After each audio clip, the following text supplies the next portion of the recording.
Le mouton à 5 pattes. Bonjour à tous et bienvenue dans le mouton à 5 pattes. Aujourd'hui, on va discuter feedback et avec ça, j'ai le plaisir d'accueillir le grand spécialiste du feedback, Stéphane Moriou. Stéphane, bonjour. Bonjour Stéphanie. Bienvenue chez nous. Merci beaucoup pour l'invitation. Avec grand plaisir. Alors Stéphane, pour juste replanter un petit peu le contexte, vous êtes l'auteur du best-seller Feedback, le pouvoir des conversations. Vous êtes un conférencier international, également le CEO de More Human, un cabinet de recrutement. Mais qui est vraiment Stéphane ? Voilà, ça risque de prendre longtemps, mais comme vous, je suis un consultant, j'ai consacré ma vie à ce beau métier du conseil en ressources humaines. J'ai commencé dans le recrutement, en fait, et c'est comme ça que je suis arrivé au feedback, en fait. J'ai commencé ma carrière dans le recrutement. Le recrutement m'a amené à faire de l'assessment. Et quand on fait de l'assessment et du recrutement, forcément, on donne beaucoup de feedback. Et j'en ai fait effectivement une spécialité. Et le livre que vous citiez retrace à peu près 20-25 années de recherche et de travail sur cette thématique particulière qu'est le feedback. Génial. Alors, on va directement se plonger dans le contexte. Stéphane, pour vous, c'est quoi un feedback ? Alors, un feedback, on peut le définir de plein de manières et ça a été d'ailleurs un des vrais enjeux que de cerner ce qu'était vraiment le feedback parce que ça fait partie un peu de ces mots à la mode dans lesquels on met tout et n'importe quoi. Exact. On est revenu en disant feed, nourrir, back en retour. Donc, est un feedback quelque chose qui est consécutif à une observation directe. Je vous vois, vous me voyez. Et si sur la base de cette observation directe, vous me faites ou je vous fais un commentaire qui vous nourrit, c'est-à-dire qui vous fait grandir, eh bien, cette chose-là, on l'appelle un feedback. Tout ce qui ne satisfait pas ces deux conditions, être un retour qui nourrit, pour nous, n'est pas du feedback. Ça peut être très intéressant, mais ce n'est pas du feedback. Ok, alors juste avant de rebondir là-dessus, est-ce qu'il y a un mot en français pour feedback ? Alors aussi bizarre que ça puisse paraître, non, il n'y a pas de traduction littérale qui dirait nourrir en retour. Il y a des mots proches, bien évidemment. Un avis ? Voilà, on peut donner un avis, on peut faire un retour. Nos amis canadiens, québécois, eux utilisent le mot de rétroaction, qui n'est pas complètement facile à placer, je pense, ni en Belgique ni en France.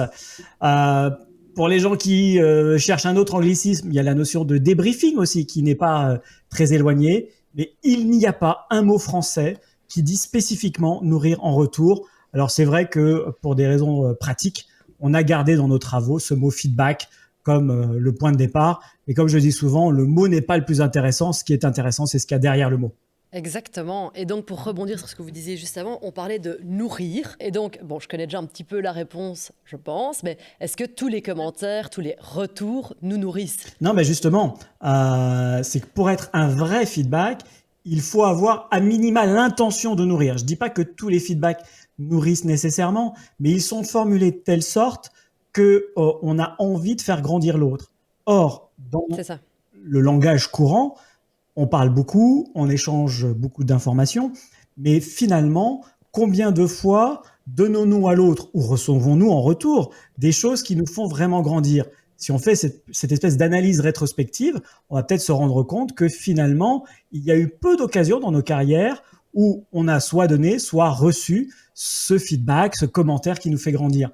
Et c'est quelque part ce qui mérite qu'on accorde un certain intérêt au sujet, c'est que cette langue feedback, parce qu'il y a une langue feedback, elle n'est pas si naturelle que ça pour la plupart d'entre nous. C'est pour ça que je dis souvent que le feedback, c'est une langue étrangère pour la majorité d'entre nous. Oui, parce que, donc, effectivement, c'est bien que, alors par exemple chez nous, tous les cadres ont suivi une formation pour comment recevoir et donner un feedback. Ouais. Mais effectivement, les équipes en dessous n'ont pas forcément le langage pour donner un feedback qui puisse être accepté correctement ou qui puisse effectivement nourrir. Parce que, en fait, très très vite, un feedback peut aussi s'apparenter à un jugement. Et à quel moment C'est effectivement tout l'enjeu, c'est de bien distinguer justement ce qui est du domaine de l'évaluation, de la critique ou du jugement, et de l'autre côté, ce qui est du domaine du feedback. Une des clés pour comprendre ça, c'est, vous connaissez l'expression « le feedback est un cadeau », qui est probablement l'expression la plus répandue et d'ailleurs un peu galvaudée sur le sujet. Mais l'idée qui est derrière le feedback en tant que cadeau, c'est l'idée qu'un feedback, c'est libre, parce qu'un cadeau, c'est libre. Et donc, ce qui différencie vraiment le jugement du feedback, c'est que dans le jugement, il y a finalement quelque part une espèce de forme d'autorité malsaine qui va s'exprimer, alors que dans le feedback, vous me le donnez, je vous le donne, vous êtes libre de le prendre ou pas. En tout cas, on a eu l'intention de se faire grandir l'un l'autre, et c'est ça la particularité du feedback. Bon, alors imaginons, exemple concret, que vous me disiez, Steph, aujourd'hui tu es vraiment très mal habillé. Est-ce que c'est un feedback ou un jugement? Et est-ce qu'il y aurait d'autres manières de le dire pour faire en sorte que ce soit un feedback plus constructif? Alors, on est clairement dans le domaine du jugement. Je pense que personne n'aura de doute par rapport à ça. Qu'est-ce qui me permet de dire que vous êtes mal habillé dans l'absolu? Alors, mais si on travaille ensemble, peut-être que je dois avoir une tenue vestimentaire qui n'est pas en accord avec les politiques, on va dire, de la boîte. Alors, c'est là qu'on va faire la distinction, justement, entre, d'un côté, des ordres non libres et du feedback libre. S'il y a, imaginons, un règlement intérieur qui vous impose une certaine tenue réglementaire, eh bien, je pourrais, par rapport à ça, me référer à ce règlement intérieur et de vous dire, Stéphanie, aujourd'hui, votre tenue ne respecte pas le règlement intérieur pour telle et telle raison. À ce moment-là, je ne suis pas dans le domaine du feedback, je suis dans le domaine de l'ordre managérial, du rappel à l'ordre, si on veut le dire comme ça. Mais je ne suis pas du tout dans le domaine du feedback. Vous n'allez pas grandir parce que je vous ai dit que vous étiez mal habillé ou que vous n'avez pas respecté une consigne ou un règlement intérieur. Maintenant, si on veut tourner ça en manière de feedback, imaginons que nous travaillons ensemble et que nous allions ensemble chez des clients et qu'à un moment donné, je trouve que peut-être votre tenue n'est pas adaptée à un client, je ne sais pas. Vous travaillez dans le domaine financier, par exemple. On peut imaginer que chez certains clients, vous ayez besoin d'avoir une tenue assez traditionnelle. Un tailleur. C'est un petit peu cliché sans doute, mais on sait qu'il y a quand même une réalité derrière ça. Eh bien là, je pourrais soit le traiter en mode ordre, si je veux faire le manager autoritaire, mais je pourrais aussi le traiter en matière de feedback. Et si je le traite en matière de feedback, il faudra que je vous laisse libre. Alors maintenant, si je vais sur l'aspect un tout petit peu plus technique par rapport à l'exemple que vous donnez, la première chose, c'est que je me permettrai jamais de donner ce qui a été fait là, c'est-à-dire un commentaire uniquement négatif. Ah oui, ok. Donc vous associez toujours un positif. Et oui, et alors, soit sur le moment, soit parce que je vous en ai donné préalablement. Mais imaginons que pour X client, vous ayez adapté votre tenue. Je pourrais tout à fait dire, tiens, tu vois, quand on est allé chez tel et tel client, tu avais adapté à ta tenue à tel client. Je pense que la prochaine fois qu'on ira voir ce client dans cet autre secteur, dans mon exemple financier, je te conseille aussi probablement, enfin peut-être de t'adapter aussi parce que on sait que chez ce client-là, c'est quelque chose qui peut compter. Et là, d'un seul coup, je suis davantage dans le registre du feedback. Alors, certains de vos auditeurs diront peut-être, ah oui, mais enfin, tout ça, c'est quand même bien alambiqué pour lui dire, en fait, mets ton tailleur et voilà. Oui, sauf que si je vous le dis de manière un peu abrupte, vous allez peut-être être vexé, vous allez peut-être le prendre à titre très personnel, alors que si je le traite en mode feedback, vous avez, et si je le fais bien, vous aurez peut-être plus de chances de l'accepter en tant que tel. Alors, qu'est-ce que ça va donner in fine? Et je terminerai sur ça. C'est que si je vous le traite en mode ordre, probablement que la prochaine fois, vous allez changer votre tailleur, vous mettre en tailleur et le faire, mais peut-être à contre-cœur. Ce qui veut dire que dans la durée, si vous avez une manière d'échapper à cette injonction-là, vous le ferez. Alors que si vous le faites en mode feedback, vous avez cette liberté, ce qui fait que si vous le faites, c'est vous qui choisirez. Ok, non mais déjà très intéressant. Ça me fait aussi un peu penser avec l'éducation des enfants où on nous dit de ne jamais aller dans la confrontation voilà, de manière frontale, mais plutôt de trouver le bon langage. Est-ce que vous pensez que l'assertivité est quelque chose d'important quand on donne du feedback? Oui, alors bien évidemment, d'une manière générale dans la communication, l'assertivité va être utile. Et en même temps, je dirais qu'elle n'est pas un prérequis. C'est-à-dire que je peux tout à fait imaginer des gens non assertifs qui vont peut-être un peu être hésitants au départ, qui ne vont pas nécessairement oser, mais qui vont donner des feedbacks de grande qualité. Une des particularités du feedback, c'est qu'il n'y a pas besoin d'être un expert ou une sommité en la matière pour pouvoir donner des feedbacks utiles aux gens. En réalité, tout le monde est autorisé à donner du feedback à tout le monde et tout le monde peut avoir un avis, un commentaire qui nous fait grandir. Et donc, oui pour l'assertivité, mais utile, mais pas nécessaire. Pas impératif en tout cas. Alors du coup, vous avez déjà donné quelques clés, mais comment est-ce que vous définiriez un bon feedback? Alors, en réalité, quand on donne un feedback, on ne cherche pas nécessairement une sorte de performance, hein. L'esprit du feedback, c'est plutôt d'être dans le progrès que dans le résultat. Ce qui veut dire que quand on va donner du feedback, certains seront très bons, certains seront moyennement bons, et peut-être certains seront mauvais. Alors après, si on veut être quand même un peu plus concret dans la réponse, un bon feedback, déjà, c'est un feedback qui va respecter les règles techniques du feedback. Il va éviter certains mots, il va éviter certaines formulations. Par exemple, il va éviter la formulation négative et sera plutôt dans la formulation corrective pour être orienté vers le futur. Il évitera concrètement de mettre entre un feedback positif et un feedback correctif un mais et privilégiera toujours un et. Voilà, donc il y a quelques règles techniques qui à un moment donné vont vous permettre de savoir si un feedback est bon ou mauvais dans l'aspect plus technique. Maintenant, derrière, pour savoir si un feedback est bon ou mauvais, le meilleur filtre, c'est de savoir comment l'autre le prend. Est-ce que pour ça, c'est utile de se mettre à la place de l'autre? Ou bien est-ce que vraiment ce qui me correspond à moi en matière de feedback ne correspondra pas forcément à l'autre? Et alors, en matière de communication, bien évidemment, l'idée, c'est de s'adapter à l'autre. Hein, si je suis juste dans ma manière de communiquer à moi, rien ne dit que l'autre va réussir à saisir mon message. Alors, l'effort que doit faire l'émetteur du feedback, c'est pas un effort qui est juste un effort philosophique. C'est que l'idée fondamentale, c'est que quand on va donner un feedback à quelqu'un, on espère que l'autre va le comprendre assez naturellement, pour le coup, sans faire d'effort, pour que son énergie soit ensuite passée non pas à comprendre le feedback qui lui est donné, mais à le transformer en action. Donc les efforts que je vais faire de formulation pour essayer de m'adapter au mieux à mon interlocuteur, c'est dans l'esprit de réussir à faire en sorte que son énergie à lui ou à elle soit consacrée à la mise en pratique. Alors bien évidemment, c'est un principe. Dans la réalité, on fait du mieux qu'on peut parce Oui. qu'on n'a pas toujours l'information. Et ce qui est important à garder à l'esprit, c'est qu'en matière de communication, l'important, c'est davantage la perception que l'intention. Effectivement. Est-ce qu'il y a des pièges à éviter lorsqu'on donne du feedback, des choses à ne pas faire? Vous aviez mentionné entre autres la différence entre mais et. Aussi les formulations négatives. Est-ce qu'il y a d'autres choses à éviter? Oui, alors au-delà des aspects techniques du feedback, il y a aussi la question de se poser sur le temps du feedback. Tous les moments ne sont pas propices au feedback. Il y a des moments où j'ai envie de donner des feedbacks et puis des moments où je n'ai pas envie d'en donner. De la même manière, réciproquement, il y a des moments où j'ai envie d'en recevoir et puis des moments où je ne suis pas dans cette disposition-là. Donc, comment on fait quand on veut donner un feedback, si on prend sous cet angle-là?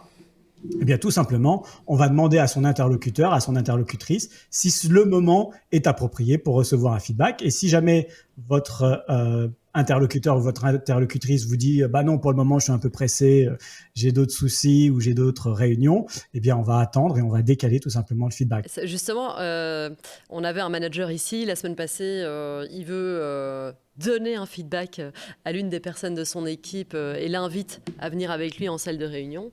Et là, cette personne lui dit ah non, moi je suis pas aujourd'hui, j'ai pas la tête à ça. J'ai pas envie que ça se passe mal. Je préfère qu'on fasse ça à tête reposée, laisser le week-end passer et on se reparle lundi. Mais lui, il a très mal pris. Parce que il est venu me voir après en me disant mais qu'est-ce que je fais? Elle refuse de s'asseoir avec moi. En gros, il l'a pris vraiment comme une forme d'insubordination, de je ne veux pas t'écouter. Alors qu'en fait, elle de son côté voulait tout simplement attendre un petit peu que les choses se calment, qu'elle soit apte à recevoir son feedback où elle savait elle n'allait pas être positif. Mais c'est aussi, il faut aussi savoir accepter que la personne en face ne veut pas écouter le feedback au moment où on a envie de le donner. Oui, et puis dans le cas que vous évoquez, Stéphanie, c'est en fait, est-ce que le manager dont vous parlez était vraiment dans l'esprit du feedback? Ce que vous présentez là, ça ressemble un peu plus à du recadrage. Plus un recadrage, oui. Et donc, qu'ils le prennent mal, je le comprends parfaitement parce qu'à ce moment-là, on n'est plus dans le feedback. Pour moi, il y a quelque chose de très important en matière de feedback, c'est une autre erreur, c'est qu'on ne devrait jamais déguiser un ordre en feedback.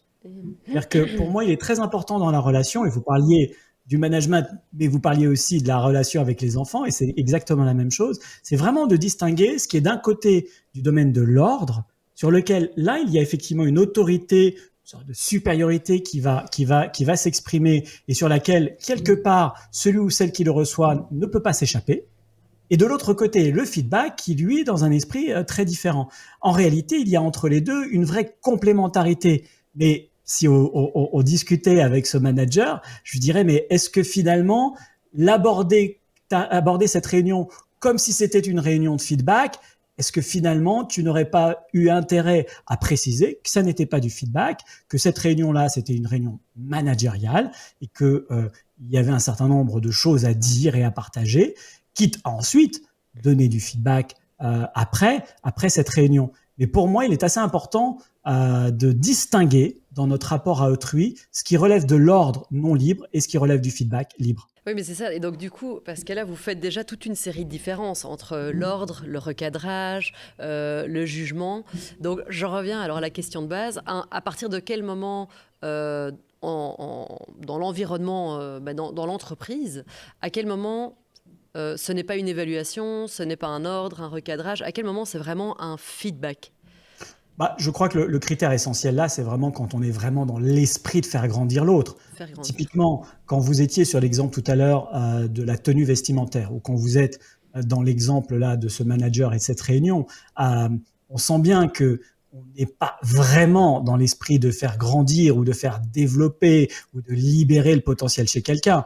On est dans un domaine où il y a des règles qui ne sont pas complètement respectées, où il y a des comportements qui ne sont pas complètement adéquats avec des attentes ou une culture d'entreprise. Et ces choses-là, on a envie de les recadrer. Et là, on voit bien qu'on n'est pas complètement dans l'esprit du feedback. C'est ça. OK. Comment est-ce qu'on mesure finalement l'impact du feedback? Donc, parce que vous parliez de libérer le potentiel. Est-ce qu'on peut déjà mesurer très rapidement l'impact du feedback, ou bien est-ce que c'est plutôt du long terme?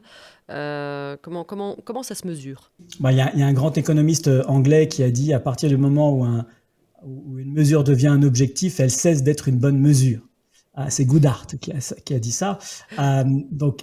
Et je crois volontiers à cette belle loi de Goodhart. Ce qui veut dire qu'en réalité, dans le feedback, je ne cherche pas nécessairement à mesurer. Ce qu'on verra, c'est que quand je donne des feedbacks, il y a des feedbacks qui marchent tout de suite, il y a des feedbacks qui marchent au bout de quelques temps, et puis il y a des feedbacks qui ont l'impression de ne pas marcher. Et l'expérience m'a montré que parfois, quand on était face à un collaborateur, une collaboratrice ou un candidat d'ailleurs, parce que j'ai plusieurs exemples comme ça de candidats où j'ai eu l'impression, suite à un recrutement ou un refus justement de candidature ou d'une mobilité interne, d'avoir une séance de feedback un peu compliquée avec des gens qui semblaient résistants. Certains, je dis pas que ça s'est passé dans tous les cas, mais j'en ai vu quelques-uns des années après qui revenaient, alors que moi j'avais gardé un souvenir assez pénible de la restitution, des gens qui me disaient « Oh là là, ça a été un super moment, j'ai appris plein de choses ». Donc finalement, l'impression que l'on a de la réaction de l'autre quand on donne du feedback à l'instant T, est quelque chose qui est assez peu prédictif dans mon expérience de l'impact réel du feedback. C'est un peu comme à l'école, vous savez, vous avez forcément eu un professeur ou une professeure qui à un moment donné vous a dit quelque chose de dur et sur le moment vous lui en avez voulu, ça vous a semblé injuste et vous l'auriez bien étranglé le cou. Et pourtant, aujourd'hui sans doute, vous vous dites tiens, il ou elle m'a dit ça et ça m'a profondément marqué et ça a construit qui je suis aujourd'hui. Dans le feedback, il y a un peu ça. Ok, non, mais je vois tout à fait de quoi vous parlez. Pourquoi est-ce qu'aujourd'hui, de manière générale, donc les employés en entreprise sont demandeurs de feedback? On entend souvent aussi de la part de nos candidats qui veulent changer de job, qui cherchent un nouvel emploi, qui nous disent voilà, j'ai des évaluations semestrielles, mais je ne reçois jamais de feedback. Pourquoi c'est si important? Alors là, l'hypothèse que nous on a formulée dans nos travaux, c'est que depuis maintenant quelques années, mais on est au milieu de quelque chose qu'on a baptisé la révolution des autorités. C'est-à-dire qu'aujourd'hui se côtoient en entreprise deux formes d'autorité que tout oppose. D'un côté, une autorité séculaire qu'on appelle l'autorité par soumission, qui est celle des chefs un peu autocratiques, qui fonctionnent par la peur et l'ordre. Et de l'autre côté, une nouvelle autorité qu'on appelle par engagement, qui lui est radicalement opposée parce qu'elle fonctionne sur la confiance et l'authenticité. Et aujourd'hui, bien évidemment, les salariés dans l'entreprise qui recherchent du sens, qui recherchent un certain épanouissement, recherchent des managers qui fonctionnent par engagement. Or, dans l'entreprise, beaucoup de hiérarchiques fonctionnent encore avec les codes de la soumission. Et donc forcément, il y a un conflit entre d'un côté les aspirations à l'engagement et de l'autre la réalité de la soumission qui prévaut encore dans un bon nombre d'entreprises. Comment est-ce qu'on peut faire pour faire vivre ensemble, pour faire collaborer ces deux environnements séculaires, engagement comment vivre en harmonie comme ça? Ouais, alors c'est une très belle question parce qu'en réalité, souvent les gens les opposent. Et aujourd'hui, on voit d'ailleurs dans les publications sur les réseaux sociaux ou même dans la littérature, des gens qui disent il ne faut manager que par engagement. Moi, je ne suis pas du tout de ce bord-là. Je pense que les deux formes d'autorité ont leur utilité. Je pense qu'il ne faut pas les opposer, il faut les conjuguer. Et une manière de les conjuguer, c'est d'éduquer les gens, leur expliquer justement les différences qui existent entre autorité par soumission et autorité par engagement, et bien évidemment les outils qui sont derrière. Et vous le pressentez sans doute dans mon propos, pour moi, l'outil privilégié des autorités par soumission, c'est l'ordre, et l'outil privilégié des autorités par engagement, c'est le feedback. Donc, entre ordre et feedback, il n'y a pas opposition, il y a complémentarité, ce qui veut dire que dans certaines situations, je vais utiliser un ordre, dans d'autres situations, j'utiliserai un feedback. Parfois, je commencerai par un ordre, et puis plus tard, je donnerai un feedback, ou parfois, je donnerai un feedback, et plus tard, je donnerai un ordre. Mais une des règles principales que j'ai évoquées tout à l'heure, c'est qu'on ne déguise jamais un ordre en feedback. Et donc, il faut éduquer à la fois les managers, mais aussi les collaborateurs et les collaboratrices à ce genre de règles pour qu'ensuite, on sache qu'à un moment donné dans l'entreprise, tiens, mon manager m'a donné un ordre, ça répond à une certaine logique. Et donc, quand c'est un ordre, je ne refuse pas la discussion, je m'assois, j'écoute, je prends des notes et je me conforme à cela parce qu'il y a une réalité derrière. Et puis, ça, je serai capable de l'accepter si mon manager me donne des feedbacks réguliers. Donc là aussi, il faut qu'on apprenne aux managers à donner et demander des feedbacks. Et puis, il faut aussi apprendre aux collaborateurs, aux collaboratrices de faire exactement le même mouvement réciproquement. Et donc, justement, alors, vous répondez à la question, mais je vais quand même la poser. Qui doit être formé au feedback en entreprise? Alors, vous l'avez évoqué tout à l'heure dans une de vos questions, c'est une langue. Donc, à partir du moment où vous considérez que le feedback est une langue, il ne faut pas uniquement former une partie des émetteurs, souvent les managers, il faut former à la fois managers et collaborateurs ensemble. Ça sera la condition, si vous voulez, que cette langue commence à se diffuser dans une organisation. Le feedback, c'est pas seulement un outil de management. Le feedback est un outil qui revient de droit à tout le monde. Bien sûr, les managers ont le devoir de donner du feedback aux collaborateurs, aux collaboratrices. Entendons-nous bien, c'est d'ailleurs dans toutes nos études la forme de feedback la plus fréquente dans les organisations. Elle peut être améliorée, c'est certain, mais ça n'empêche quand même les feedbacks les plus fréquents, les feedbacks descendants. Et réciproquement, les collaborateurs et les collaboratrices doivent être autorisés à donner du feedback à leurs managers. Il y a souvent quand même un peu de boulot par rapport à ça. Et puis derrière, il y a aussi l'idée de donner du feedback en transversal, donc entre managers, entre top managers, et puis aussi entre collaborateurs et collaboratrices de différentes équipes. Et c'est ça la forme de feedback la plus déficiente dans toutes les organisations qu'on connaît. Et pourquoi elle est tellement déficiente? Alors, je crois d'abord que c'est un problème d'éducation, c'est-à-dire que d'une manière générale, je crois qu'on ne peut pas faire le procès aux gens de mal pratiquer tant qu'on ne les a pas formés. Donc, oui, tout à fait. Donc, cette langue feedback, il faut la diffuser, il faut expliquer quels sont ses intérêts, il faut aussi expliquer ses limites, montrer qu'elle marche dans un certain nombre de cas et qu'elle ne marche pas dans d'autres cas. Donc, il y a un déficit de formation, même si, bien évidemment, aujourd'hui, beaucoup d'organisations investissent dans des formations, alors sur le feedback ou sur des choses proches, parce que, bien évidemment, moi, mes travaux m'orientent sur le feedback, mais il y a plein d'autres outils qui sont dans des logiques très proches. On pourrait citer par exemple la communication non violente, qui est un petit cousin germain du feedback d'une certaine manière. Donc ça, c'est l'explication, j'ai envie de dire, business, organisationnelle. Si je devais donner une explication plus sociologique, à la question que vous posez, pourquoi il y a ce déficit? Eh bien, tout simplement parce qu'aujourd'hui, les organisations fonctionnent majoritairement sur des codes d'autorité par soumission. Les gens qui sont à la tête des entreprises sont souvent d'une génération qui fonctionne par soumission. Pire, quand on regarde les startups, les plus efficaces d'entre elles sont souvent managées par des autorités par soumission. Donc, qu'est-ce qui freine aussi la diffusion du feedback? C'est que d'une manière pratico-pratique, dans un monde capitaliste qui cherche des résultats court terme, l'autorité par soumission a encore de beaux jours devant elle. Et justement, est-ce que vous avez, à l'inverse, des exemples d'entreprises, peu importe la taille, où le feedback a justement été mis en place à tous les niveaux et où ça se passe super bien?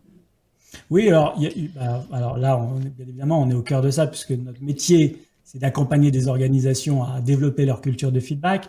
Le phénomène qui est intéressant pour moi, c'est que ce phénomène, ce mouvement vers les cultures de feedback, il touche aussi bien des petites organisations, des petites startups qui sont très réactives et qui sont dans cet esprit de l'itératif et de la remise en cause permanente, mais comme des très très grands groupes de plusieurs centaines de milliers de personnes qui ont compris qu'il y avait un intérêt à développer des cultures de feedback.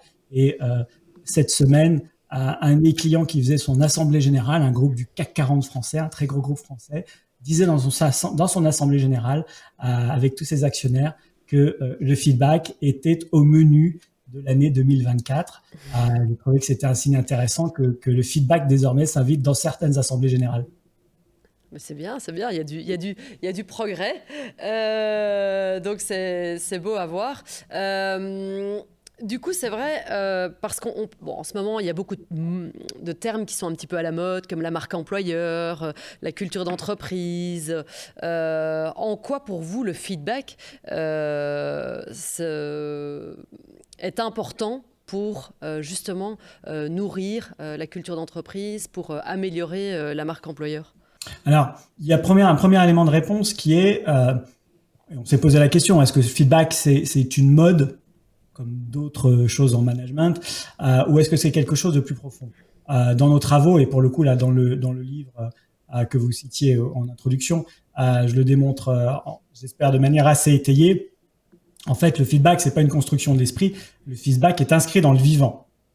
C'est-à-dire que dans le vivant, il y a des boucles de rétroaction qui s'opèrent dans la nature, dans nos corps. Donc, le feedback, c'est pas juste quelque chose qu'on aurait créé pour conceptualiser une idée, c'est quelque chose qui est dans le vivant. Donc ça, c'est quelque chose d'important à avoir en tête. Après, par rapport aux entreprises, pour moi, la clé, c'est de se dire que le feedback peut-être, ne l'est pas nécessairement, mais peut-être un élément de différenciation compétitive. Ça peut être un élément de concurrence, un argument concurrentiel, c'est-à-dire que si vous développez des cultures de feedback, alors oui, vous allez probablement développer des choses en termes de qualité de vie au travail, etc. Mais sur le plan purement business et économique, vous allez probablement être capable de capter en interne, mais aussi en externe, des signaux faibles ou des signaux forts qui vont vous permettre d'adapter vos décisions stratégiques ou vos décisions opérationnelles beaucoup plus efficacement. Et dans un monde qui va vite, dans un monde qui s'est extrêmement complexifié, eh bien pour moi, le feedback peut être un vrai avantage compétitif. Et justement, parce que vous disiez, effectivement, on est dans un monde qui évolue très vite. Et effectivement, avec le Covid aussi qui a frappé, où tout le monde s'est retrouvé en télétravail, quand je vois le titre de votre livre, donc Le pouvoir des conversations, est-ce qu'au final, le feedback, ce n'est pas tout simplement aussi de nourrir les conversations entre collaborateurs, entre équipes, peu importe le niveau de seniorité, mais de revenir à la base aussi du lieu de travail qui est censé être un lieu professionnel, mais également convivial, d'échange les uns envers les autres? Oui, alors l'entreprise, une organisation, c'est avant tout un centre de relations. Bon, j'utilise le mot feedback parce que c'est celui que le marché m'a collé, mais le vrai sujet dont on parle, et c'est pour ça que le titre du livre, c'est Le pouvoir des conversations, c'est en fait réinstaurer des temps de qualité, quality time, des temps de qualité au cœur de ces relations. En fait, ce qu'on a observé, c'est que avec toutes les choses qu'on connaît, la crise de 2007, de 2008, les réorganisations, les fonctionnements en organisation transversale, les projets, etc. En réalité, les gens ont beaucoup de pression, les gens ont beaucoup d'informations, mais ce mécanisme-là de concurrence et de performance fait que les entreprises et les salariés ont de moins en moins de temps de qualité. Alors, on a essayé de les formaliser en créant des artifices comme l'entretien annuel ou l'entretien à mi-année. Mais alors, je pense qu'ils sont nécessaires et peut-être à réinventer, mais il y a une certaine nécessité à cela. Mais ce dont on parle, nous, en matière de feedback, c'est des choses qui se passent au quotidien, qui se passent en continu et qui sont au cœur de la relation, cette idée de remettre des temps de qualité. Et qu'est-ce que c'est qu'un temps de qualité? C'est un temps dans lequel il n'y a pas de jugement et dans lequel notre seul objectif, notre seule intention, c'est de se faire grandir l'un et l'autre. Et c'est vraiment ce qu'il y a de plus magnifique. En tout cas, moi, c'est ce que j'aime le plus aussi dans l'environnement entrepreneurial, c'est de pouvoir encore apprendre continuellement des uns et des autres. Stéphane, un tout grand merci Merci à vous. pour cet échange qui me conforte encore plus dans l'idée que la communication reste une des clés les plus importantes dans le management. Merci beaucoup pour toutes vos lumières et à tous nos auditeurs, je vous dis à très bientôt. Au revoir. Au revoir. Au revoir.